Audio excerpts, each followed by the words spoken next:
ಅಮ್ಮ ಅಮ್ಮ, ಅಕ್ಕ ಅಕ್ಕ ಜಲ್ದಿ ಬನ್ನಿ. ಯಾಕೋ ರಮೇಶ, ಯಾಕೋ? ಎಲ್ಲಮ್ಮ ಅಕ್ಕ ಎಲ್ಗೋದ್ಲು ಹೇಳಮ್ಮ ಜಲ್ದು. ಯಾಕೋ ಅವಳ ಮನೆಗಿಲ್ಲ ಕಣೋ, ಬಟ್ಟೆ ತಕೊಂಡು ಹೋಗಿದ್ದಾಳೆ, ಬಟ್ಟೆ ಒಗದಾಕ್ ಬರ್ತೀನಿ ಅಂತ ಹೇಳಿ. ಯಾಕೆ, ಏನಾಯ್ತು? ಅಯ್ಯೋ, ನಿಮ್ಮಿಬ್ರಿಗೂ ಒಂದು ಸಂತೋಷದ ವಿಷಯ ಹೇಳ್ಬೇಕು ಕಣಮ್ಮ, ಅದಕ್ಕೆ ಓಡ್ ಬಂದಿದ್ದೀನಿ. ನನ್ನ ಕೈಯಲ್ಲಿ ನೋಡಿಲಿ ಏನಿದೆ ಅಂತ ಹೇಳಿ. ಏನದು? ಏನೋ ಜಮೀನ್ ಪತ್ರನೋ ಮನೆ ಪತ್ರನೋ ಏನೋ ಇದ್ದಂಗೈತೆ, ಏನದು? ಹ್ಞೂ ಕಣಮ್ಮ, ನಮ್ಮ ಜಮೀನ್ ಪತ್ರನೇ ಇದು. ಅಕ್ಕ ಎಲ್ಗೋದ್ಲು ಹೇಳು, ಅವಳು ಬರಲಿ. ಇಬ್ರಿಗೂ ಒಂದೇ ಸಲ ಹೇಳ್ತೀನಿ ಈ ಸಂತೋಷದ ವಿಚಾರನ. ಅವಳು ಮನೆಯಾಗೆ ಇಲ್ವಲ್ಲ, ನಿಮ್ಮಿಬ್ರಿಗೂ ಹೇಳೋಣ ಅಂತೇಳಿ ನಾನು ಖುಷಿಯಿಂದ ಓಡೋಡ್ ಬಂದ್ರೆ. ಅವಳು ಬಟ್ಟೆ ಒಗ್ದಾಕ್ ಬರ್ತೀನಿ ಅಂತ ಓದ್ಲಪ್ಪ, ಬರ್ಲೇ ಇಲ್ಲ. ಇಷ್ಟೊತ್ತಿಗೆ ಬರ್ಬೇಕಾಗಿತ್ತು. ಇರು ಬತ್ತಾಳೆ. ಅದೇನು ಅಂತ ಹೇಳಂಗಿಲ್ಲ. ಅವಳು ಬರ್ಲಿ ಹೇಳ್ತೀನಿ ಅಂತ ಹೇಳ್ತಾ ಇದ್ಯಾ, ಈಗಲಾಗಲೇ ಬತ್ತಾಳೆ ಅನ್ಸುತ್ತೆ. ಇರು, ನಿನ್ಗೆ ಯಾತನ ಉಂಬಕ್ಕೋ ಇಲ್ಲಾಂದ್ರೆ ಕಾಪಿನ ಯಾತನ ಕಾಸ್ಕೊಂಡ್ ಬರ್ತೀನಿ. ಅಯ್ಯೋ ಯಮ್ಮ, ನನಗೆ ಕಾಪಿನೂ ಬೇಡ, ಊಟನೂ ಬೇಡ, ಏನು ಬೇಡ. ಮೊದಲು ಅಕ್ಕ ಬರಲಿ, ಇರು. ಅಕ್ಕನಿಗೆ ಈ ವಿಷಯ ಹೇಳ್ಬಿಟ್ಟು ಮೂವರು ಒಟ್ಟಿಗೆ ಊಟ ಮಾಡೋಣ. ಹ್ಞೂ ಸರಿಯಪ್ಪ, ನಿಮ್ಮ ಅಕ್ಕ ಬರೋ ತಕನ ಬಾ ಕುಕ್ಕ ಬಾ. ಹಂಗೆ ಆಗಿ ನಿಂತ್ಕೊಂಡು ಕಾಲು ನಿಸ್ಕೊಂತೀಯ, ಬಾ ಕುಕ್ಕ ಬಾ. ನಿಮ್ಮ ಅಕ್ಕ ಬತ್ತಾಳೆ ಈಗಲಾಗಲ್ಲ. ಆಲೇನೆ ಬಟ್ಟೆ ತಗೊಂಡೋಗಿ ಒಗೆ ತಗೊಂಡೋಗಿ ಆಲೆ 1 ಗಂಟೆ 2 ಗಂಟೆ ಆಯ್ತು. ಬತ್ತಾಳೆ ಅನ್ಸುತ್ತೆ, ಇಟ್ಟತಿಗೆ ಆಗಿರ್ಬೇಕೇನ, ಒಣಗಾಕಿ ಬತ್ತಾಳೆ. ಬಾ ಕುಕ್ಕ ಬಾ. ಹಂಗೆ ಇಲ್ಲ ಕಣಮ್ಮ, ನಾನು ಕುಕ್ಕಮ್ಮಕ್ಕೆ ಹಾಕಿಲ್ಲ. ನನಗೆ ವಿಷಯನ ಅಕ್ಕ ಹಿಂಗೆ ಮೊದಲು ಹೇಳ್ಬೇಕು. ಅಯ್ಯೋ, ಅವಳು ಇವಾಗಲೇ ಬತ್ತಾ ಇಲ್ವಲ್ಲ. ಹೋಗಮ್ಮ, ಕರ್ಕೊಂಬರಗೆ ಹೋಗಿ. ಎಲ್ಲಿಗೆ ಹೋಗಿದ್ದಾಳೆ ಬಟ್ಟೆ ಒಗೆಯೋಕ್ಕೆ? ಹೋಗಿ, ಬಟ್ಟೆ ಇದ್ದರೆ ಬಿಟ್ಟು ಕರ್ಕೊಂಬರಗೆ ಹೋಗಿ. ರಮೇಶ ಕರಿತಾ ಇದ್ದಾನೆ, ಜಲ್ದಿ ಬರ್ಬೇಕಂತೆ ಅಂತ ಹೇಳಿ ಕರ್ಕೊಂಬರಗಮ್ಮ ಹೋಗಿ. ಅಯ್ಯೋ, ಊರ್ ಬಿಟ್ಟು ಆಚೆಗೆ ಕೆರೆ ಇಲ್ವೇ ನಮ್ಮೂರ್ದು, ಅಲ್ಲಿಗೆ ಹೊತ್ಕೊಂಡೋಗಿ ಬಟ್ಟೆ ಒಕ್ಕ ಬತ್ತೀನಿ ಅಂತಾನೆ. ಇವಾಗ ಬತ್ತಾಳೆ, ಸುಮ್ಮನಿರಪ್ಪ. ಅಲ್ಲಿ ಬಂದಿರ್ಬೇಕೇನೋ, ಅಲ್ಲಿ ಮನೆಯಿಂದ ಒಣಗಾಕ್ತಿರ್ಬೇಕು ಬಟ್ಟೆನ. ಒಣಗಾಕಿ ಬತ್ತಾಳೆ, ಸಮಾಧಾನ ಮಾಡ್ಕೆ ಒಂದು ಸ್ವಲ್ಪ ಹೊತ್ತು ಬರೋ ತಕನ. ನನ್ನ ಕೈಲಾಗಲ್ಲಪ್ಪ, ಅಲ್ಲಿಗಾನ ಹೋಗಿ ಕರ್ಕೊಂಬರಕ್ಕೆ. ಆಯ್ತು ಬಿಡಮ್ಮ, ನಾನೇ ಕೆರೆ ತಕ್ಕ ಹೋಗಿ ಅಕ್ಕಯ್ಯನ ಕರ್ಕೊಂಬತ್ತೀನಿ. ಬಟ್ಟೆ ಇದ್ರೂ ಇರ್ತವೆ, ಬಾಯಿಲಿ ಮೊದಲು ನೀನು ಅಂತೇಳಿ ಕರ್ಕೊಂಬತ್ತೀನಿ ಇರು. ಅದೇನಾಗಿತ್ತು ನಿನಗೆ? ಅಯ್ಯೋ, ಬಟ್ಟೆ ಒಕ್ಕೊಂಡು ಬರೋ ತಕ್ಕ ಒಂದು ಸ್ವಲ್ಪ ಸಮಾಧಾನ ಮಾಡ್ಕೊಂಡಿರು. ಅಯ್ಯೋ, ಏನು ವಿಷಯ ಅಂತ ಹೇಳು ಅಂತ ಹೇಳಿರೆ ಹೇಳಂಗೆ ಇಲ್ಲ. ಅಕ್ಕಯ್ಯನು ಬರಲಿ ಅಂತ ಇದೆಯಾ? ಅವಳು ಬಟ್ಟೆ ಒಗೆಯಕ್ಕೆ ಹೋಗೋದಾಳು, ಅವಳು ಬರಂಗೆ ಇಲ್ಲ. ಯೋಟತಾತು. ಆಗಲ್ಲಪ್ಪ, ಬಂದು ನೋಡಿ ನಿಮ್ಮ ಅಕ್ಕ ರದಮ್ಮ ಮಾರಮ್ಮ ತಾಯಿ. ಆದ್ವೇ ನಮ್ಮ ಬಟ್ಟೆ ಒಗ್ಯಾವು ಎಲ್ಗವ ಎಲ್ಲ ಒಣಗಾಕ್ ಬಂದ ಬಟ್ಟೆನ. ಬಾ ಇಲ್ಲಿ ರಮೇಶ್, ಅವಾಗಿಂದನ ಅಕ್ಕ ಎಲ್ಲಿ ಅಂತ ಇದ್ದಾನೆ. ಹ್ಞೂ, ಅದು ಕಣಮ್ಮ, ಅದು ಎಲ್ಲ ಜಾಲಿಸ್ಕೊಂಡು ತಕೊಂಬಂದು ಮನೆಯಿಂದ ಒಣಗಾಕ್ ಬಂದೆ. ಯಾಕಮ್ಮ ರಮೇಶ, ಯಾಕೋ ಏನಾಯ್ತು ನಿನ್ಗೆ? ಅಯ್ಯೋ, ನಿನ್ ತಮ್ಮ ನಿನಗೇನೋ ಸಂತೋಷದ ವಿಚಾರ ಹೇಳ್ಬೇಕಂತೆ. ಅವಾಗಿಂದನ ಬಡ್ಕಂತ ಇದ್ದಾನೆ. ಅದೇನು ಹೇಳು ಅಂತಂದ್ರೆ ನಾನು ತಗೂ ಹೇಳ್ತಾ ಇಲ್ಲ. ಅಕ್ಕಯ್ಯನು ಬರಲಿ, ಇಬ್ರಿಗೂ ಒಂದೇ ಸಲ ಹೇಳ್ತೀನಿ ಅಂತಾನೆ.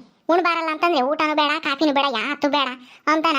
ನಿನ್ನ ಕಾತ್ಕೊಂಡು ನಿಂತೇನೆ ನೋಡಮ್ಮ, ಅದೇನು ಅಂತಾನ ವಿಚಾರಿಸಮ್ಮ ಜಲ್ದು. ಹೌದೇನೋ ರಮೇಶ, ಅದೇನು ಅಂತ ಸಂತೋಷದ ವಿಚಾರ? ಅಡಿಕೆ ವ್ಯಾಪಾರದಾಗೆ ಚೆನ್ನಾಗಿ ಲಾಭ ಸಿಗ್ತೇನೋ ನಿನ್ಗೆ? ಅಯ್ಯೋ ಅಕ್ಕ, ಲಾಭ ಸಿಗೋದೇನೋ ನಿಜಾನೇ. ಅಡಿಕೆ ವ್ಯಾಪಾರದಾಗೆ ಚೆನ್ನಾಗಿ ಕೈ ಎತ್ತೈತಿ, ಚೆನ್ನಾಗಿ ಲಾಭನೂ ಬತ್ತೈತಿ. ಹೆಂಗೋ ನಮ್ಮ ಮನೇನೂ ಬಿಡಿಸ್ಕೊಂಡಿದ್ವಿ. ಈಗ ಇಲ್ಲೋಡಿಲಿ ನಮ್ಮ ಜಮೀನ್ ಪತ್ರನೂ ನನ್ನ ಕೈಗೆ ಸೇರೈತಿ. ಹೌದೇನು ರಮೇಶ? ಅಲ್ಲ, ಜಮೀನ್ ಮ್ಯಾಗ್ಲ ಸಾಲನ ಇನ್ನ ತೀರ್ಸ ಇಲ್ಲ, ಅದೇಂಗೋ ಕೊಟ್ರು ಅವರು? ಅಕ್ಕ, ನಮ್ಮ ಜಮೀನ್ ಪತ್ರನ ಅಡೈಕಿಸ್ಕೊಂಡು ನಮ್ಮ ಅಪ್ಪಗೆ ಜೂಜಾಡಕ್ಕೆ ಸಾಲ ದುಡ್ಡು ಕೊಟ್ಟಿತ್ತಲ್ಲ ಅವಣ್ಣ, ಹನುಮಂತಣ್ಣ ಅಂತ ಹೇಳಿ. ಆ ಅಣ್ಣಗೆ ಇರೋದು ಒಬ್ಬನೇ ಮಗ ಅಲ್ವೇ. ಅವನಿಗೇನೋ ಕೈಕಾಲೆಲ್ಲ ಬಿದ್ದೋಗ್ಯವಂತೆ, ನಡೆಯೋಕ್ಕೂ ಆಗ್ತಿಲ್ಲ, ಮಾತೂ ಗೊತ್ತಿಲ್ವಂತೆ. ಅಯ್ಯೋ ಪಾಪ ಕಣೋ, ಯಾಕೆ ಏನಾಯ್ತಂತ ಅವನಿಗೆ? ಹಂಗ ಬರ್ದಾಗಿತ್ತು ಕಣೋ, ಇರೋದು ಒಬ್ಬ ಮಗ ಪಾಪ. ಹಿಂದೆ ಇಲ್ಲ ಮುಂದೆ ಇಲ್ಲ, ಒಬ್ಬ ಮಗ ಅಂತ ಹೇಳಿ ಎಷ್ಟು ಚೆನ್ನಾಗಿ ಬೆಳೆಸಿತ್ತು ಅವಣ್ಣ. ಹೌದಕ್ಕ, ಒಬ್ಬನೇ ಮಗುಗೆ ಈಗ ಚೆನ್ನಾಗಿಲ್ವಲ್ಲ. ಅವಾಗ ನಮ್ಮ ಅಪ್ಪಂತಗೆ ಮೋಸ ಮಾಡಿಬಿಟ್ಟು ಜೂಜಾಡಕ್ಕೆ ದುಡ್ಡು ಕೊಟ್ಟು ಎಲ್ಲ ಸ್ವಲ್ಪ ದುಡ್ಡು ಕೊಟ್ಟಿದ್ರಂತೆ. ಅದಕ್ಕೆ ನಮ್ಮ ಅಡಿಕೆ ತೋಟದ ಜಮೀನು ಪತ್ರನೆಲ್ಲನ ಅಡೈಕಿಸ್ಕೊಂಡಿದ್ದಾರೆ ನೋಡು. ನಾವು ಇನ್ನೊಬ್ರಿಗೆ ಮೋಸ ಮಾಡಿದ್ವಿ, ಅದಕ್ಕೆ ನನ್ನ ಮಗುಗೆ ಹಿಂಗಾಗೈತೆ, ಇರೋನೊಬ್ಬ ಮಗುಗೆ ಇಂಥ ಸ್ಥಿತಿ ಬಂದ್ಬಿಡ್ತಲ್ಲ ಅಂತ ಹೇಳಿ ಅವಣ್ಣಗೆ ಪಶ್ಚಾತ್ತಾಪ ಆಗೈತಿ. ಅದಕ್ಕೆ ಅವಣ್ಣಯ್ಯ ನಾನು ಕರೆದು, ಈಗಳ ಪರಮೇಶ, ನನ್ನಿಂದ ನಿಮ್ಮ ಅಪ್ಪಯ್ಗೂ ನಿಮಗೂ ಎಲ್ಲರಿಗೂ ಅನ್ಯಾಯ ಆಗೈತೆ, ಅದಕ್ಕೇ ನನ್ನಿಂದ ತಪ್ಪಾಗ್ಬಿಟ್ಟೈತೆ, ನನ್ನ ಕ್ಷಮಿಸ್ಬಿಟ್ಟು ನಿಮ್ಮ ಜಮೀನು ಪತ್ರ ತಗೊಂಡೋಗಪ್ಪ ಅಂತ ಹೇಳಿ ಕೊಟ್ಟು ಕಳಿಸ್ತು ಅವಣ್ಣನೇ. ಹೌದೇನು ರಮೇಶ? ಹೆಂಗೋ ನಮ್ಮ ಜಮೀನ್ ಪತ್ರ ನಮ್ಮ ಕೈಗೆ ಬಂತಲ್ಲ, ನಮ್ಮ ಅಡಿಕೆ ತೋಟ ನಮ್ಮ ಕೈಗೆ ಸಿಕ್ಕರೆ ಸಾಕಪ್ಪ ದೇವ್ರೇ ಅಂತೇಳಿ ದಿನಾ ದೇವ್ರ ತ ಬೇಡ್ಕೊಂತಿದ್ದೆ ಕಣ. ಹೆಂಗೋ ಅಡಿಕೆ ತೋಟ ನಮ್ಮ ಕೈಗೆ ಬಂತಲ್ಲ, ಇನ್ಮೇಲೆ ನಾವು ಮೊದ್ಲೇ ನಂಗೆ ಹಾಕ್ತೀವಿ, ಸುಮ್ಮನಿರು. ದೇವರು ದೊಡ್ಡನು ನೋಡು, ಅನ್ಯಾಯ ಮಾಡಿ ತಕ್ಕಂಗೆ ಅವ್ರಿಗೆ ಶಿಕ್ಷೆ ಕೊಟ್ಟ. ಹೆಂಗೋ ಆ ಅಪ್ಪಗೆ ನಾನು ಮಾಡಿರೋದು ಅನ್ಯಾಯ. ಒಂದು ದುಡ್ಡು ಇಸ್ಕೊಂಡು ಅವ್ರು ಇಡೀ ಜಮೀನ್ ಪತ್ರನೇ ಅಡೈಕಿಸ್ಕೊಂಡಿದ್ನಲ್ಲ ಅಂತೇಳಿ ಅನ್ಸೈತಿ. ಅದಕ್ಕೇನೆ ನೀನ್ ಕರೆದು ಆ ಪತ್ರನೆಲ್ಲ ಕೊಟ್ಟಿರೋದು. ಅದಕ್ಕೆ ಕಣಮ್ಮ ಹೇಳೋದು, ಇನ್ನೊಬ್ರಿಗೆ ಯಾರಿಗೂ ಮೋಸ ಮಾಡಬಾರ್ದು ಅಂತನ. ಅಲ್ಲ, ಜನಗಳ ಕಣ್ಣಿಗೆ ಮಣ್ಣು ಎರ್ಚ್ಬೋದು, ಆದ್ರೆ ಆ ದೇವ್ರ ಕಣ್ಣಿಗೆ ಯಾರು ಮಣ್ಣು ಎರ್ಚಕ್ ಆಗೋದೇ ಇಲ್ಲ. ಅದಕ್ಕೆ ಈ ಅಪ್ಪನೇ ಸಾಕ್ಷಿ. ನಮ್ಮಪ್ಪ ಒಂದಿಷ್ಟು ಕುಡಿತತೆ ಜೂಜಾಡುತ್ತೆ ಅಂತ ಹೇಳಿ ಅದನ್ನೇ ಉಪಯೋಗಿಸ್ಕೊಂಡು ಒಂದಿಷ್ಟು ದುಡ್ಡು ಕೊಟ್ಟು ನಮ್ಮ ಇಡೀ ಜಮೀನ್ ಪತ್ರ, ಅಡಿಕೆ ತೋಟದ ಜಮೀನ್ ಪತ್ರ ಎಲ್ಲನ ಈ ಅಡ ಇಕ್ಕಿಸ್ಕೊಂಡಿದ್ದ, ಸೈನ್ ಹಾಕಿಸ್ಕೊಂಡು. ಹೆಂಗೋ ಅವ್ರ ಮಗುಗೆ ಚೆನ್ನಾಗಿಲ್ಲದಕ್ಕೆ ಈಗ ಗೊತ್ತಾಗೈತಿ ನಾನು ಮಾಡಿರೋದು ಮೋಸ, ಅದಕ್ಕೆ ನನ್ನ ಮಗುಗೆ ಹಿಂಗಾಗೈತಿ ಅಂತ ಹೇಳಿ ಅನ್ಸಿ ಅಯ್ಯಪ್ಪ ಎಲ್ಲ ಪತ್ರನೂ ಕೊಟ್ಟು ಕಳ್ಸೈತಿ. ಸರಿಯಪ್ಪ ರಮೇಶ, ಹೆಂಗೋ ನಮ್ಮಪ್ಪ ಎಷ್ಟು ಇಸ್ಕೊಂಡಿದ್ದ ಸಾಲನ ಅದನ್ನ ತೀರಿಸ್ಬಿಡು. ಮುಂದಿನ ಸಲ ಅಡಿಕೆ ವ್ಯಾಪಾರದಾಗೆ ಬರುತ್ತಲ್ಲ ದುಡ್ಡು ಅದನ್ನೆಲ್ಲ ಕೊಟ್ಬಿಟ್ಟು ತೀರ್ಸ್ಬಿಡು ಆ ಅಪ್ಪಂದು ಇಕ್ಕೆ ಮಕ್ಕೆ ಹೋಗ್ಬೇಡ. ಹೂನಕ್ಕ ನಾನು ಹಂಗೆ ಹೇಳಿದೆ. ಒಂದಿಷ್ಟೇ ಆಗ್ಲೇಳು ಕಣಣ್ಣ, ಹೆಂಗೋ ನಿನಗೆ ನೀನು ಮಾಡಿರೋ ತಪ್ಪು ಅರಿವಾಗೈತಲ್ಲ ಅಷ್ಟೇ ಸಾಕು. ಎಷ್ಟಾದರೂ ಆಗ್ಲೇಳು ಈ ಸರಿ ವ್ಯಾಪಾರ ಆಗುತ್ತಲ್ಲ ಅಷ್ಟು ನಿನ್ನ ಎಲ್ಲನ ಕೊಟ್ಬಿಟ್ಟು ತೀರಿಸ್ತೀನಿ, ಆಮೇಲೆ ಪತ್ರ ಕೊಡಿವೆ ಅಂತ ಅಂದೆ. ಅವಣ್ಣ ಹೆಂಗೋ ಕೇಳಿಲ್ಲ. ಇಲ್ಲ ಕಣಪ್ಪ, ನನ್ನಿಂದನ ನಿಮ್ಗೆ ನ್ಯಾಯ ಆಗೈತಿ. ನಿಮ್ಮ ಅಕ್ಕಯ್ಯ ನೀನು ಕಷ್ಟಪಡೋದು ನೋಡಿದ್ರೆ ನನಗೆ ಕೊಳ್ಳೆಲ್ಲ ಹಿಂಡ್ಕೊಂಡಂಗಾಗುತ್ತೆ. ನಿಮ್ಮ ಕಣ್ಣೀರಿನ ಶಾಪದಿಂದನೇ ನನ್ನ ಮಗುಗಿಂತ ಸ್ಥಿತಿ ಬಂತು ಅಂತ ಹೇಳಿ ನನ್ನ ಮನಸ್ಸಿನಾಗೆ ಅದೇ ಕೊರಿತೈತೆ ಕಣಪ್ಪ.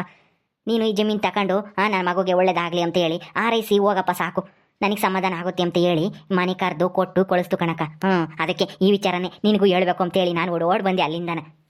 ಅಕ್ಕ ಇನ್ಮೇಲೆ ಏನು ಯೋಚನೆ ಮಾಡಂಗಿರಲ್ಲ, ನೀನು ಅಷ್ಟೇನೆ. ಇನ್ಮೇಲೆ ಎಲ್ಲೂ ಕೂಲಿ ಹೋಗ್ಬೇಡ. ನಮ್ಮ ಜಮೀನು ನಮಗೆ ಸಿಕ್ಕೈತಲ್ಲ, ನಮ್ಮ ಜಮೀನಾಗೆ ಕೆಲಸ ಮಾಡ್ಕೊಂಡು ಅಡಿಕೆ ವ್ಯಾಪಾರನ ಮುಂದುವರಿಸ್ಕೊಂಡು ನಮ್ಮ ಅಡಿಕೆ ತೋಟನೂ ನಮ್ಗೆ ಸಿಕ್ಕೈತಿ. ನಾವೇ ಆಡ್ರಾಗೆ ಅಡಿಕೆ ಕೊಯ್ಕೊಂಡು ಮಾರಿದ್ರೆ ನಮಗೇನೆ ಹೆಚ್ಚಿನ ಲಾಭ ಸಿಗುತ್ತೆ. ನಿನ್ನ ಒಡವೆಗಳ್ನ ನಾನೇ ಮಾಡಿಸ್ಕೊಡ್ತೀನಿ. ನೀನು ನನಗೆ ಕೊಟ್ಟಿದ್ದಲ್ಲ ವ್ಯಾಪಾರ ಮಾಡೋಕ್ಕೆ ಒಡವೆನೆಲ್ಲನ, ಆ ಒಡವೆನೂ ನಾನು ಎಲ್ಲ ಮಾಡಿಸ್ಕೊಡ್ತೀನಿ ಕಣಕ್ಕ. ನೀನೇನು ಚಿಂತೆ ಮಾಡಬೇಡ, ಇನ್ಮೇಲೆ ಕೂಲಿ ಹೋಗ್ಬೇಡ, ಆರಾಮಾಗಿರು ಮನೆಯಾಗಿ. ಅಯ್ಯೋ ಬೇಡ ಕಣೋ ರಮೇಶ, ನನ್ನ ಒಡವೆನು ನೀನೇನು ಮಾಡಿಸ್ಕೊಡ್ಬೇಡ. ಸದ್ಯಕ್ಕೆ ಅವ್ರು ದುಡ್ಡು ಕೊಟ್ಬಿಡು. ಜಮೀನು ಅಡಿಕೆ ಗಿಡಕ್ಕೆ ಚೆನ್ನಾಗಿ ಗೊಬ್ಬರ ಗಿಬ್ಬರ ಹಾಕಿ ನಮ್ಮ ಕೈ ಸೇರೇವಲ್ಲ, ಈಗ ಅವನ್ನೇ ಚೆನ್ನಾಗಿ ನೋಡ್ಕೊಂಡು ಚೆನ್ನಾಗಿ ಅಡಿಕೆ ಬೆಳೆದು ಅಡಿಕೆ ವ್ಯಾಪಾರ ಮಾಡಿ ನೀನು ಚೆನ್ನಾಗಿರು. ಅಮ್ಮ ನೋಡ್ಕ, ಅಪ್ಪ ಇನ್ನೊಂದು ಒಂದಿಷ್ಟು ಆಸ್ಪತ್ರೆಗೆ ಕರ್ಕೊಂಡೋಗಿ ತೋರಿಸ್ಬಾ. ಕಾಯಿಲೆ ಬಿದ್ದು ಮನ್ಕೊಂಡೈತಿ, ನೋಡೋಕ್ಕಾಗ್ತಿಲ್ಲ ಅದನ್ನು. ಏನು ಮಾಡೋದು, ದುಡ್ಡು ಇಲ್ಲದಕ್ಕೆ ನಾನು ಸುಮ್ಮನಾಗಿದ್ದೆ. ಸುಮ್ಮನಿರಿ ಅಮ್ಮಣಿ, ನಿಮ್ಮಪ್ಪ ಹಂಗೆ ವರ್ಗಿ ಸಾಯ್ಲಿ.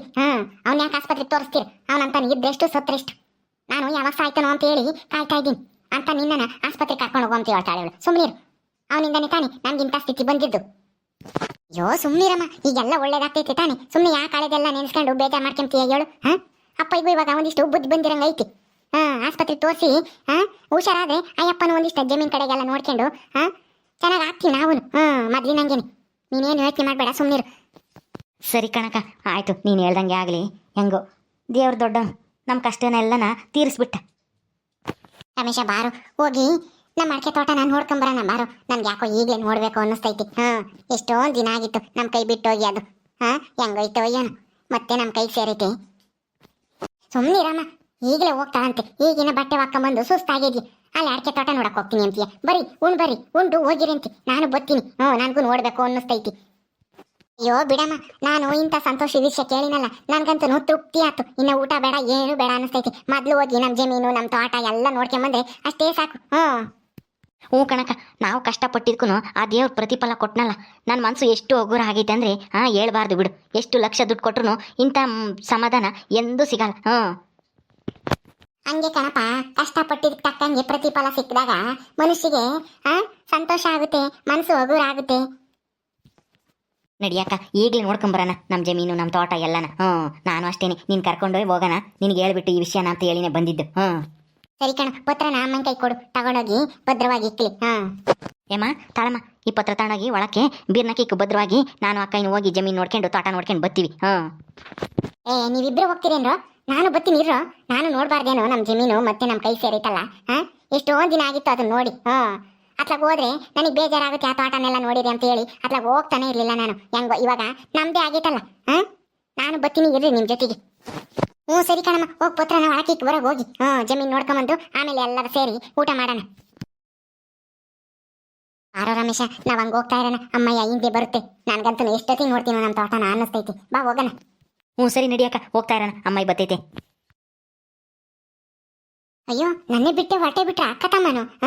ನಾನು ಬರ್ತೀನಿ ಅಂತ ಅಂದಂಗೆಲ್ಲ ನೋಡು ಅವ್ರಿಬ್ರು ಹೋಗಿರೋದ.